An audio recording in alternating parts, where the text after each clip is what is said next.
The increase in the speed in business has created an increase in the speed of outsourcing, which increases the increase in the speed of risk.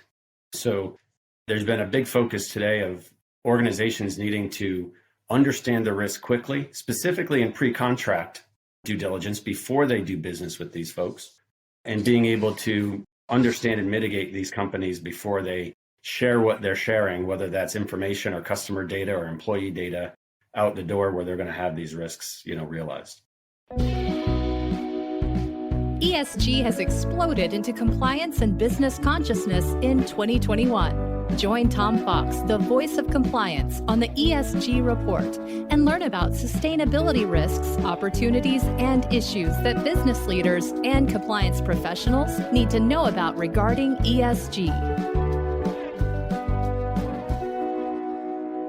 Hello, everyone. This is Tom Fox back for another episode. And today I am extraordinarily thrilled to have with me Todd Boehler. Todd is with ProcessUnity, and we are going to talk about third-party risk management and ESG. So, Todd, first of all, welcome and thank you so much for taking the time to visit with me today. Yeah, thanks, Tom. Great to be here.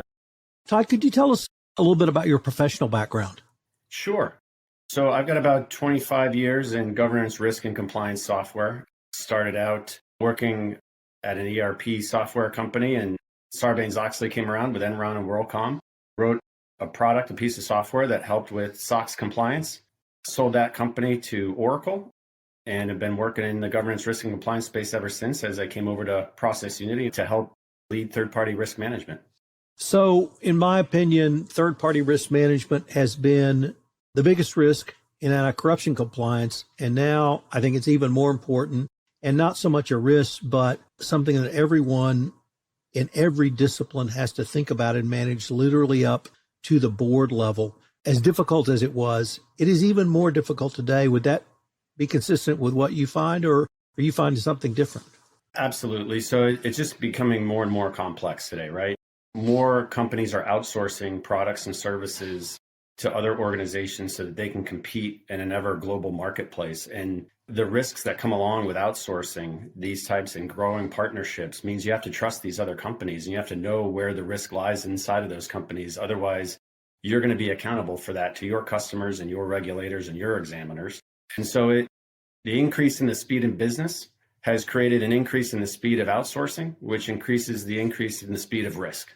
So there's been a big focus today of organizations needing to understand the risk quickly, specifically in pre-contract due diligence before they do business with these folks, and being able to understand and mitigate these companies before they share what they're sharing, whether that's information or customer data or employee data out the door where they're going to have these risks, realized. Todd, we award a special gold star to podcast guests who are able to articulate the title of the podcast in their remarks. Increase the speed of risk. That is today's winner. That was great. And I will tell you now, I'm going to purloin that phrase because you have hit it exactly on the head. All of these have conflagulated or collated to really do that. Before we get into that a little bit, could I step back and ask you what your role is at ProcessUnity? And then what is the role of ProcessUnity? Yeah, sure. Absolutely. So my role at ProcessUnity, I run strategy. So for us, that means a few things. I run our Partners and Alliances program, how we grow our ecosystem to help provide our customers with the most options available to help them with the problems that they are trying to solve. I also own the product strategy and product roadmap and product management teams. So the overall investment in our technology as we look to the future to help solve our customers' problems and look to the future in terms of how we can help automate and eliminate risk out of their business, as well as make their processes more efficient.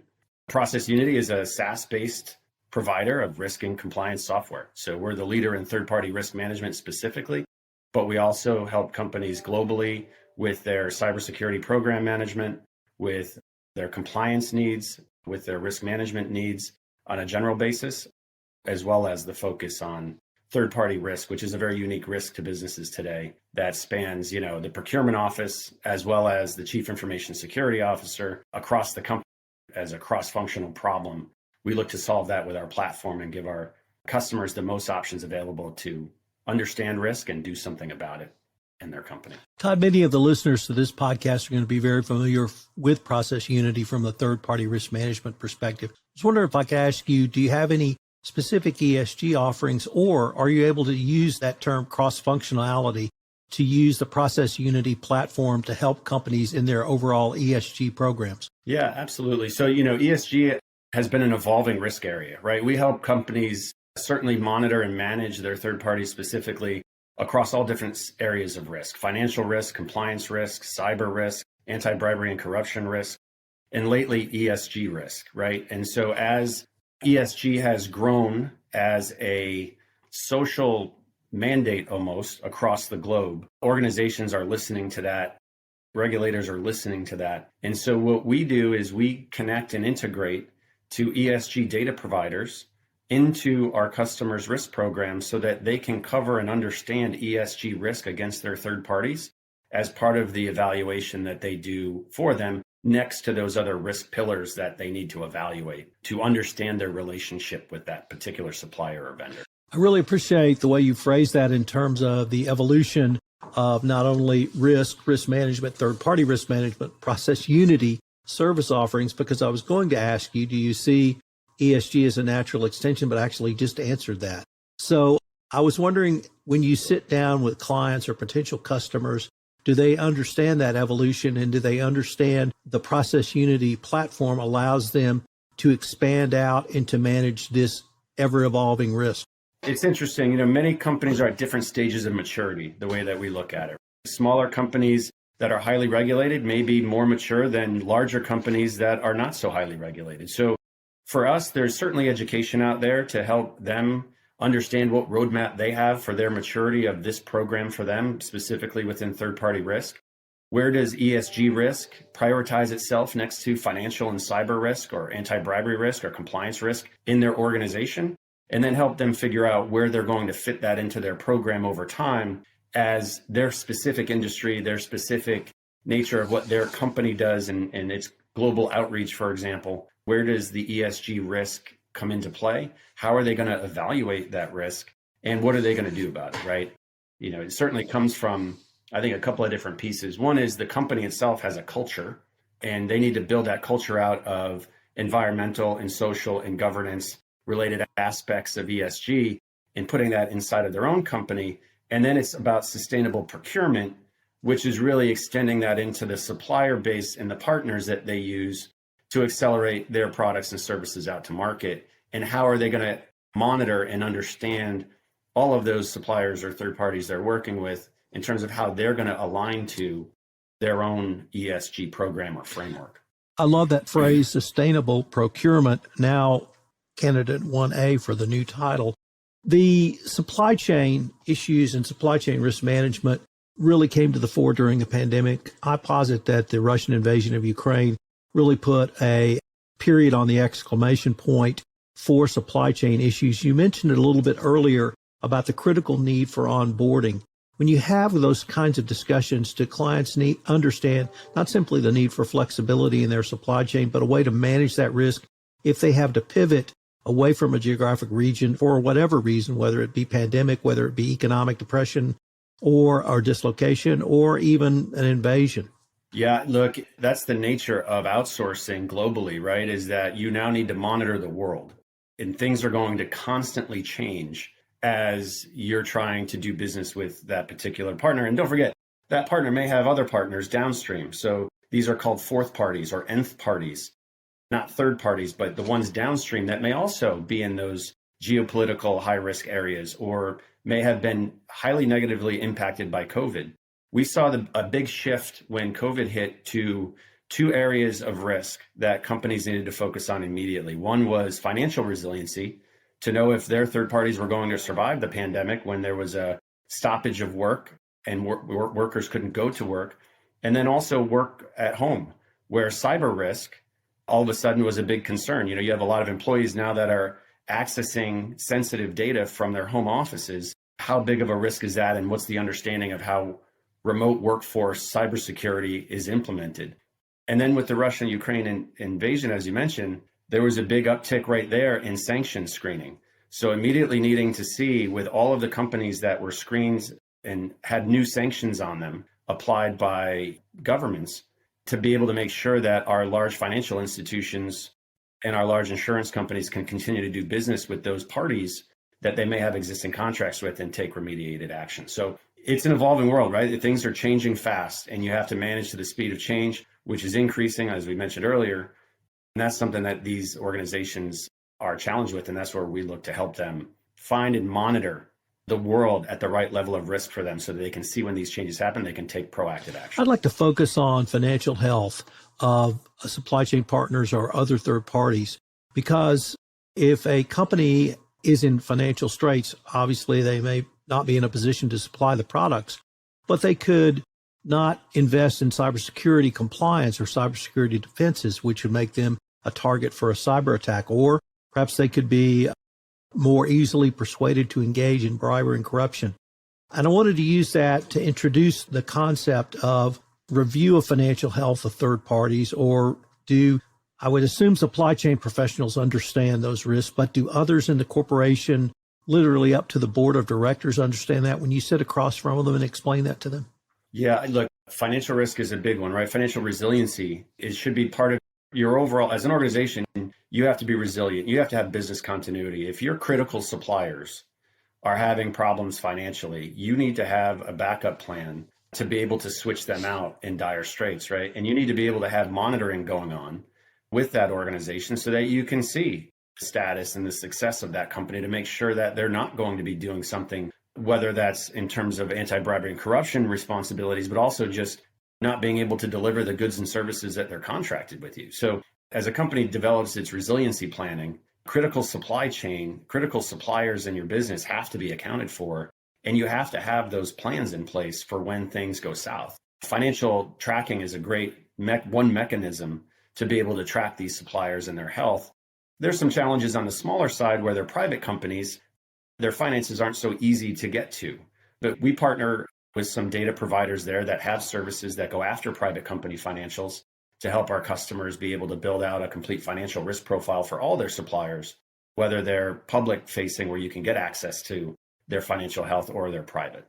Todd, I'd like to turn the focus a little bit to just a fabulous white paper ProcessUnity recently released entitled The Rise of Risk in Third-Party Risk Management, and start off with, what did you guys find, or what do you see as some of the key factors contributing to the relevancy of ESG, literally on a worldwide basis? Yeah, and it really is around the rise of the ESG risk, right? Because there is such a cultural shift towards wanting this. And so corporations and the public sector are listening and looking and wanting to make sure that they're aligning towards where the global mindset is related to these variety of factors, right? So you've got environmental risk, you've got social, which includes things like human rights, modern slavery acts, and things like that. You also have the governance aspect, which is how is your ethical culture at your organization? And are you looking to do the right things to help the world out and to be a good corporate citizen in this global marketplace? And as part of that, you've got a lot of different factors to assess as a company if you've been around for a long time in terms of how are you doing? How do you look to the outside world? And how do you talk to your employees about the initiatives at your organization to drive forward good practices around these areas, these domains, these new domains that people are caring about? And then also, of course, factoring in that sustainable procurement, right? So now that you have a culture and a driving direction based on the industry you're in, if you're in manufacturing, you're going to have environmental carbon footprint considerations and things like that. If you're in financial services, maybe not so much, but you're going to really focus on your human rights and your ethics and culture within your business, being able to drive that forward. But then you also need to know, all right, we're partnering with a lot of companies here. Make sure that they're aligning to our culture so that we don't get brand reputational risk as a side effect of doing business with a bad supplier that then has an issue or an incident in one of these areas that then you're going to be taking to your brand as well. So it really is a ripple effect across your organization, your supply chain, your partners, and how you're all looking to really get behind ESG. And that's where really this rise in ESG has really come from, is this sentiment. Now, there's also regulations across the board. The Modern Slavery Act, Foreign Corruption Practices Act, got German and EU-based due diligence acts, which now make you disclose and evaluate ESG-related areas with your suppliers and prove that to the regulators. Hasn't really reached so much here in the US yet, but it's coming. You can always see it coming. If it starts in one area in Europe or it starts in the US, it'll float over the pond and those regulations will start to take hold on the other side. And we're seeing that now. But these are the things that have really driven the rise in that ESG risk. One of the things I posit is that companies right now, at least U.S. public companies, are doing 80 to 90% of the things they need to do around ESG already. And you mentioned several of those, obviously in the area of DEI, in the area of corporate governance, in the area of anti-bribery, anti-corruption, and even in the area of looking how much their energy spend is. And what many in the compliance profession don't understand is if they went and looked, they would find that to be true, although it's called something else. It may be called human relations. It may be called cybersecurity compliance or a variety of other things. Are you able to have those discussions with your clients and customers really geared towards showing them that the ProcessUnity platform and the other tools that you bring to bear currently can help them in their ESG efforts going forward? Yeah, absolutely. That's where we started off with that cross-functional requirement, right? It really is about, and it's not just in the functions in the department level, but it's also the tone at the top, right? What's the management and executive leadership doing and thinking about when it comes to ESG risk, when it comes to sustainable procurement, and how do they get organized around it? Because they want to take advantage and get credit for the things they're already doing. They need to identify those things and then be able to group them in a way that they can report on it and tell people about it, right? So when a regulator comes in, or if they are assessed by an ESG provider that's asking to be assessed, or now you have new customers that are coming in and before they'll sign a contract with you, they want to know what your ESG score is. Well, okay, you've got to be able to group the things that you're doing today into a way that you can have that evaluation and assessment done and be able to communicate that back out to your customers and your investors and the folks that are asking. So I think it's important to keep that in mind as you kind of go through. And our platform definitely helps in that organization area of being able to group those things together and being able to drive the appropriate workflows across those functions to gather that information and build that profile up so that you can communicate it out. This morning, I was on a webinar talking to auditors about their role in ESG, and you just said something that really struck me there, the need for documentation and the ability of the ProcessUnity platform to document whatever it is you have done that makes it auditable and then presentable or something that you can put on your website or in response to a 10K or a Q requirement. How critical is that documentation aspect in the ProcessUnity process? Workflow drives information from different users across different groups. Part of that workflow's natural behavior should be to collect this documentation. You're going to use this documentation to make business decisions. You're going to use this documentation to educate new people coming in on board inside of your company. And you're certainly going to use this documentation for audit and regulatory purposes. You want that point in time evidence collection so that you're on top of the data that you're going to be requested from the auditors or the examiners when they come to look at that specific discrete business function. In a case, maybe example, third-party risk, you want to have the fact that you do pre-contract due diligence already captured so that you can prove to them in an efficient way that you have a program in place and that it's operating effectively. I love the way you phrase that, and I tried to write notes down. Business process, training for new employees, and regulatory response. I'd like to go back to the business process because many in the compliance field started out cataloging or identifying third parties simply as a regulatory response. But several times throughout this podcast, you've talked about that in terms of the business process, whether it's resiliency in the supply chain, being able to pivot for a variety of reasons, or the good old regulatory response if a regulator comes knocking. But I really want to focus on that business process. And do your clients and customers or even potential customers understand if you start with the platform, then you can move to a greater business efficiency because your business process is more robust? Absolutely. Process is key. And again, if you look at third party, you look at a line of business user looking for a new product or service, they need to have a starting point. And that starting point needs to lead to an effective selection of a good supplier for that product or service that needs to have proper due diligence before you sign the contract. And it's pretty logical. And then after you sign the contract, you want to understand what you've just done in terms of sharing data with that potential third party. And how are you going to monitor that risk going forward with the life cycle of that vendor or supplier? So the process starts at the line of business user, goes to procurement folks involve subject matter experts for review of these specific risk areas, and then turns on to monitoring, because that relationship's going to survive as long as that contract does. So you've got contract risk involved there as well. So implementing that type of process and getting that efficient is really important. Early days of Sarbanes-Oxley and things like that, it was really more of a centralized function that a compliance team would own the whole process. I've seen over the years that more and more the accountability and responsibility is going out to that line of business user. And you have to educate them on what risk and compliance means and why they're doing these extra tasks. But their being able to be involved in that actually creates good corporate culture from that perspective. They have an understanding of why there are risks involved in what they're choosing to do, and hopefully be able to mitigate those or take action earlier, because they are the front lines, right? They are the first line of defense there. So you want them educated and involved. And we've seen that with our platform. Bringing those people into the fold is really key for those successful programs that are looking to. If I could ask you to turn your gaze down the road to 2025, or perhaps even further down the road into 2030, where do you see third-party risk management and ESG going forward? It's currently starting to move up the chain of risks in what risk professionals think about and prioritize. So cyber risk obviously is a big risk. That is probably the number one we see in the market today, is cybersecurity risk for third parties and suppliers. And where is the data? And is the data leaked and breached? And we need to protect that at all costs wherever it goes. Financial risk is another one. Anti-bribery, corruption, like we mentioned. And then ESG is moving up the ladder. So I see out in the future, it will increase. There will be more data. There will be more regulations. There will be more people taking over in executive leadership positions that have this mindset from the start, that are going to look to implement cultures in these businesses that require ESG risk and management. And I think that's really important. From a futures perspective in the technology, I think data, we're a best-in-class platform. We bring in best-in-class data from the outside and best-in-class services with our consulting partners to give our customers the most options to manage their risk.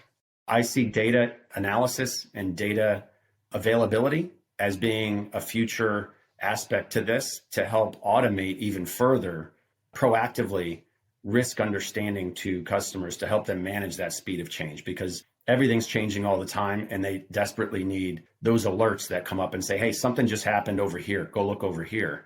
That's what we're going to help them do. Unfortunately, we are near the end of our time for this episode, but before we leave, I was wondering if our listeners wanted any more information on ProcessUnity, on yourself, or really any of the topics we've touched on in this podcast. What would be the best way for them to do so? Certainly go to our website, right? ProcessUnity.com.